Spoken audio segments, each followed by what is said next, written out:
the tank engine has worked his branch line for many years and knows it very well.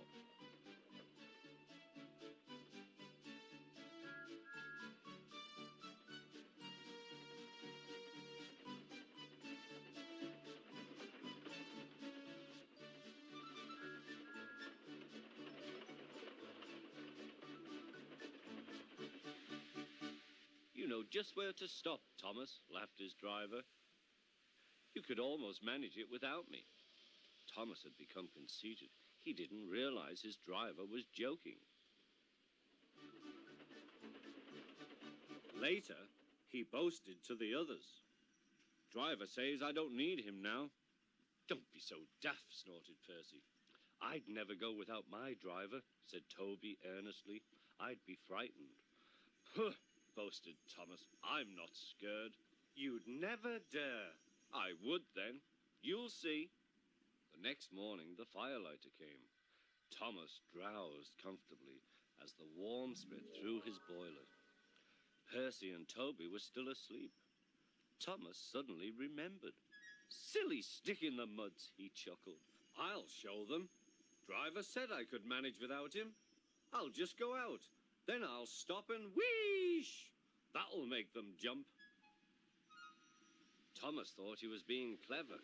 Really, he was only moving because a careless cleaner had meddled with his controls. He soon found his mistake. He tried to wheesh, but he couldn't. He tried to stop, but he couldn't. He just kept rolling along. He didn't dare look at what was coming next. There was the station master's house. The station master was about to have breakfast. Horrors! Cried Thomas, and shut his eyes. The house rocked. Broken glass tinkled. Plaster was everywhere. Thomas had collected a bush on his travels. He peered into the room through its leaves. He couldn't speak. The station master was furious. His wife picked up her plate. You miserable engine, she scolded. Just look what you've done to our breakfast. Now I shall have to cook some more. She banged the door. More plaster fell. This time, it fell on Thomas. Thomas felt depressed. Workmen propped up the house with strong poles and laid rails through the garden. Meanwhile, Donald and Douglas arrived.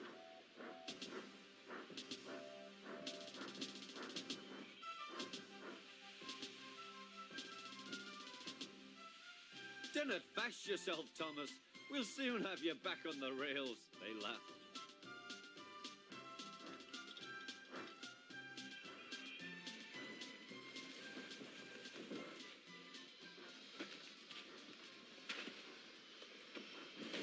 Donald and Douglas, puffing hard, managed to haul Thomas back to safety. Bits of fencing, the bush, and a broken window frame festooned his front, which was badly twisted. The twins laughed and left him. Thomas was in disgrace. There was worse to come. You are a very naughty engine. I know, sir. I'm sorry, sir. Thomas's voice was muffled behind his bush. You must go to the works and have your front mended. It will be a long job. Yes, sir. Meanwhile, a diesel rail car will do your work. The diesel, sir? Thomas spluttered. Yes, Thomas. Diesels always stay in their sheds till they are wanted. Diesels never gallivant off to breakfast in station masters' houses.